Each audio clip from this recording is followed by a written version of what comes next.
The Dutch East India Company had conquered half the world. But in 1765, in the jungles of Suriname, a group of escaped slaves was about to teach them a lesson about what freedom really costs. His name was Bokilifu Boni, and for nearly 3 decades, this Maroon leader would turn the Surinamese jungle into the Dutch Empire's most expensive nightmare. This is the story of how 500 escaped slaves built a hidden fortress deep in the jungle and held off an entire colonial empire. For over 2 decades, Boni's warriors used guerrilla tactics so brilliant that European military officers couldn't believe they were fighting former slaves. His secret stronghold, Fort Boko, remained invisible for 7 years, until Betrayal brought it all crashing down. Subscribe now, because you're about to witness one of history's greatest freedom fights. By 1765, the Dutch Empire was printing money in Suriname, sugar plantations, coffee estates, enslaved labor generating massive wealth. The Dutch had turned the South American colony into one of their most profitable territories. But there was a problem brewing in the jungle.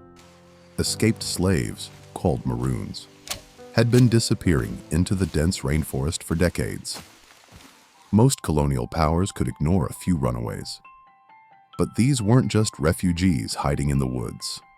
They were building something unprecedented: organized military communities that controlled vast territories. The Undiuka and Samaka Maroons had already forced the Dutch to sign peace treaties in the early 1760s. But one group refused to negotiate, led by a man born free in the forest, who would never accept anything less than total independence. "We don't make peace with rebels," declared the Society of Suriname. They were about to learn that Bokilifu Boni didn't make peace with oppressors either. Meet the man who would make the Dutch Empire tremble. Bokilifu Boni was born around 1730 in Kotika, son of an enslaved African mother who had escaped into the jungle. But here's what made Boni extraordinary. He wasn't just an escaped slave turned rebel. He was forest-born, jungle-raised, a man who understood the Surinamese wilderness better than any European ever could. While Dutch children learned to read maps, Boni learned to read the forest. While colonial officers studied European military tactics, Boni mastered something far more dangerous: invisible warfare. Around 1765, when his predecessor Asican Sylvester died, the 35-year-old Boni inherited leadership of approximately 200 Maroons. Within months, he would transform them into the most feared fighting force in the Americas. The Dutch authorities consistently refused peace negotiations with Maroon groups who wouldn't accept their terms. For Boni, this wasn't diplomacy. It was a declaration of war. What happened next would be studied in military academies for centuries. Boni didn't just start a rebellion. He revolutionized jungle warfare. His tactics were so sophisticated that John Gabriel Stedman, a European mercenary hired to fight him, spent years documenting them in amazement. Here's how Boni's invisible army worked. Small groups of 4 or 5 warriors would attack Dutch patrols, moving and shooting so rapidly that they appeared to be part of a much larger force. Then they would vanish into the jungle like ghosts. The Dutch would send reinforcements to fight a massive Maroon army, only to find empty forest. Meanwhile, Boni's real forces would be attacking plantations 50 miles away. "We chase shadows that kill like demons," one frustrated Dutch officer wrote home. The Maroons knew every stream, every trail, every hiding spot. In territories that stretched for hundreds of miles, the Dutch knew their way around Amsterdam. Guess who had the advantage in the Surinamese rainforest? But Boni's masterpiece wasn't his mobile tactics. It was Fort Boko, a fortress so hidden that it became legendary. Built around 1770, deep In the Maroon jungle, and surrounded by swamps and dense vegetation, Boni constructed something that shouldn't have existed. A military stronghold that could house hundreds of people, complete with high wooden walls that blended into the forest canopy, cannons and muskets, somehow transported through challenging terrain, hidden passages and secret escape routes, agricultural areas to feed the population, workshops to manufacture weapons and tools. This wasn't just a hiding place. It was a functioning capital of a free African state in the heart of South America. For 7 years, Fort Boko was completely invisible to Dutch forces. European soldiers would march within miles of it and see nothing but jungle. How do you hide a fortress from an entire empire? You build it in a place where your enemies can't survive long enough to look properly. The Dutch had ships, cannons, and professional soldiers. Boni had something better. A jungle fortress that existed in a world Europeans couldn't comprehend. 1,772. 7 years of perfect invisibility. 7 years of Fort Boko remaining the Dutch Empire's greatest mystery. Then came the betrayal that changed everything. Someone revealed the secret paths.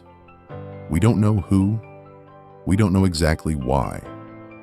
But suddenly, Dutch forces knew exactly how to find the unfindable fortress. On the day of attack, European soldiers followed hidden trails they could never have discovered alone. They emerged from the jungle to see something that shocked them into silence. Fort Boko wasn't a primitive camp. It was a sophisticated military installation that impressed even European engineers. The battle for the fortress was fierce but brief. Boni's warriors fought with the desperation of people who knew that defeat could mean return to slavery. But they were outnumbered, outgunned, and caught by surprise. As Dutch forces overran the walls, Boni made a decision that saved his movement. He escaped. Not surrender, not capture, not death in battle. Strategic retreat to fight another day. The Dutch celebrated the fall of Fort Boko as a great victory. They were about to learn that destroying Boni's fortress had only made him more dangerous. Without a fixed position to defend, Boni became completely mobile. For the next 2 decades, from 1772 until his death around 1793, he would wage a guerrilla campaign that drained the Dutch colonial treasury. Stedman, the European mercenary, described the nightmare. Boni's forces would appear anywhere, anytime, striking plantations, supply convoys, and isolated garrisons. Dutch patrols would spend months searching for Maroon camps, only to return exhausted and empty-handed. Meanwhile, plantation owners lived in constant terror, never knowing when the jungle would erupt with gunfire. The colonial government hired hundreds of European mercenaries. They deployed thousands of enslaved soldiers. They spent enormous sums on military expeditions. None of it worked effectively. "We fight an enemy we cannot see against a leader we cannot catch," Stedman wrote in frustration. Boni had achieved something extraordinary. He had made enslaving people unprofitable through the simple expedient of making it incredibly dangerous. But here's what made Boni truly legendary. The Dutch never caught him. Not once in nearly 3 decades of warfare. When the pressure became too intense in Suriname, Boni simply moved his operations to French Guiana. International borders meant nothing to a man who treated the entire jungle as his homeland. French authorities tried to arrest him. He vanished into the forest. Dutch expeditions tracked him across hundreds of miles. He disappeared like morning mist. Boni had mastered something that European military doctrine couldn't comprehend: how to be everywhere and nowhere simultaneously. He was building a new kind of resistance movement, one that existed not in territory, but in the minds and hearts of people who refused to accept oppression. When enslaved people heard that Boni was still free, still fighting, still undefeated, it gave them something more powerful than weapons. It gave them hope. Around 1793, after nearly 3 decades of making the Dutch Empire look foolish, Bokilifu Boni's war finally ended. But not with capture, not with surrender. Boni died as he had lived, free, undefeated, and on his own terms. The Dutch celebrated his death as their greatest victory in Suriname. But here's what they never understood. Boni had already won. For nearly 3 decades, he had proven that enslaved people could not only resist, they could outsmart, outfight, and outlast their oppressors. He had built a functioning African state in South America. He had developed military tactics that European professionals studied with grudging respect. He had inspired generations of people to believe that freedom was worth any price. Most importantly, he had never been defeated in battle. The Dutch didn't defeat Boni. They simply outlived him. And even today, along the Lawa River, the Aluku people proudly trace their ancestry to Boni's followers. His bloodline survived. His legacy survived. His example survived. So let's be clear about what Bokilifu Boni actually accomplished. He turned approximately 200 Maroons into a military force that terrorized an entire colonial empire.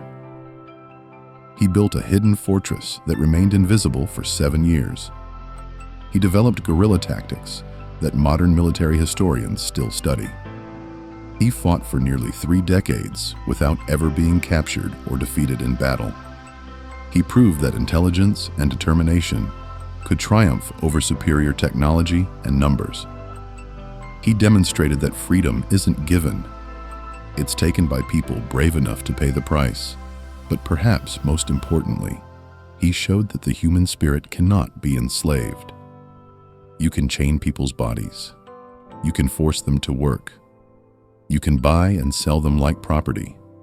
But you cannot chain the part of a person that dreams of freedom. Boni embodied that unbreakable spirit. The Dutch had superior weapons, unlimited resources, and the backing of a global empire. Boni had something better: the absolute certainty that he deserved to be free. That certainty sustained him through decades of warfare. That certainty built Fort Boko in an impossible location. That certainty created a legacy that outlasted the very empire he fought against. Today, when we study successful resistance movements, we study Boni's methods. When military strategists analyze guerrilla warfare, they examine his tactics. When freedom fighters need inspiration, they remember his example. Because Bokilifu Boni proved something that tyrants throughout history have tried to deny. No matter how powerful your oppressor, no matter how hopeless your situation appears, there is always a path to freedom for those brave enough to find it. That path might lead through jungle fortresses and decades of warfare. It might require sacrifices that seem impossible to bear, but it exists. And sometimes, just sometimes, one person's refusal to accept oppression can change the world. Boni didn't just fight for his own freedom. He fought for the idea that all people deserve freedom. That idea survived the Dutch Empire. It survived colonialism. It survives today in every person who refuses to accept injustice. That's the power of true resistance. It plants seeds that grow long after the original fight is over. If this incredible story of jungle warfare and unbreakable spirit inspired you, smash that subscribe button. Comment below, what impressed you most about Boni's decades-long resistance campaign? Next time we shall see how Harriet Tubman used similar tactics to make the Underground Railroad unstoppable.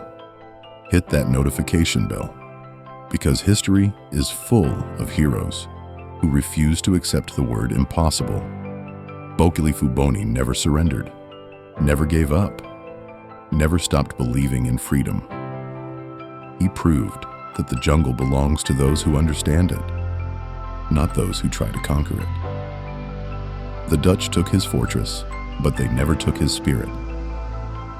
They ended his war, but they never won it. Because true victory isn't measured in battles won. It's measured in the freedom you die possessing. That's Bokilifu Boni, the man who turned a jungle into an empire's nightmare. Thanks for watching, and remember, freedom isn't free, but it's always worth fighting for.